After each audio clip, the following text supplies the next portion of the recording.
ఉమ్మడి అనంతపురం జిల్లాలోని తాడిపత్రి నియోజకవర్గం అంటేనే గత కొన్నాళ్లుగా రాజకీయాలతో వేడెక్కిన విషయం తెలిసిందే. వైసీపీ వర్సెస్ టీడీపీ నేతల నిత్యం రాజకీయ సమరం జరుగుతూనే ఉంది. వైసీపీ నేత మాజీ ఎమ్మెల్యే కేతిరెడ్డి పెద్దారెడ్డిని నియోజకవర్గంలోకి అడుగు పెట్టనిచ్చేది లేదని టీడీపీ సీనియర్ నేత మాజీ ఎమ్మెల్యే జేసీ ప్రభాకర్ రెడ్డి చెప్పడం, దీనిని ఆయన సవాల్ చేయడం తెలిసిందే. దీంతో నియోజకవర్గంలో ఎప్పటికప్పుడు ఉద్రిక్తతలు కొనసాగుతూనే ఉన్నాయి.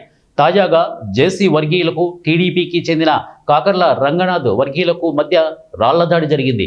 దీంతో తాడిపత్రిలో మరోసారి తీవ్ర హైటెన్షన్ నెలకొంది. రంగంలోకి దిగిన ఎస్పీ ఏకంగా జేసీకి వార్నింగ్ ఇచ్చారని తెలిసింది. విషయంలోకి వెళ్తే తాడిపత్రిలో ఒకప్పుడు వైసీపీ నాయకుడిగా ఉన్న కాకర్ల రంగనాథ్ అలాగే గత ఏడాది ఎన్నికలకు ముందు వైసీపీని వీడి టీడీపీలో చేరిపోయారు. అయితే ఆయనకు జేసీ వర్గానికి మధ్య కూడా విభేదాలు ఉన్నాయి. పెద్దారెడ్డికి ఇప్పటికీ అనుచరుడిగానే వ్యవహరిస్తున్నాడని కాకర్లపై జేసీ వర్గం ఆరోపణలు చేస్తోంది. తాజాగా వినాయక చవితి ఉత్సవాలను జేసీ కాకర్ల వర్గీయులు వేరువేరుగా నిర్వహించారు. 5 రోజుల పాటు ఎవరికి వారు పూజలు నిర్వహించారు. ఆదివారం వినాయక నిమజ్జన ఘట్టం వచ్చింది.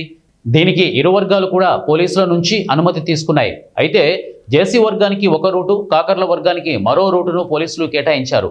ఆయా మార్గాల్లోనే వినాయక విగ్రహాల ఊరేగింపు, శోభాయాత్రలను నిర్వహించుకోవాలని తేల్చి చెప్పారు.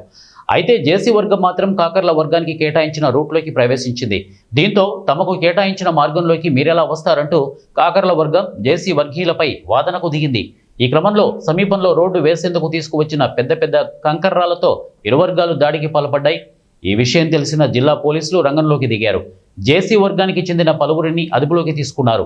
అదే సమయంలో ముందుగా తాము నిర్ణయించిన మార్గంలో కాకుండా కాకర్ల వర్గానికి కేటాయించిన మార్గంలో శోభాయాత్ర చేయడం ఏంటని జేసీని ఎస్పీ నిలదీశారు. దీనికి ఆయన సమాధానం చెప్పకుండా నోరు చేసుకోవడంతో వార్నింగ్ ఇచ్చినట్టు ప్రచారం జరుగుతోంది. ఈ ఘర్షణలతో ఇరు వర్గాల శోభాయాత్రలను పోలీసులు అడ్డుకున్నారు.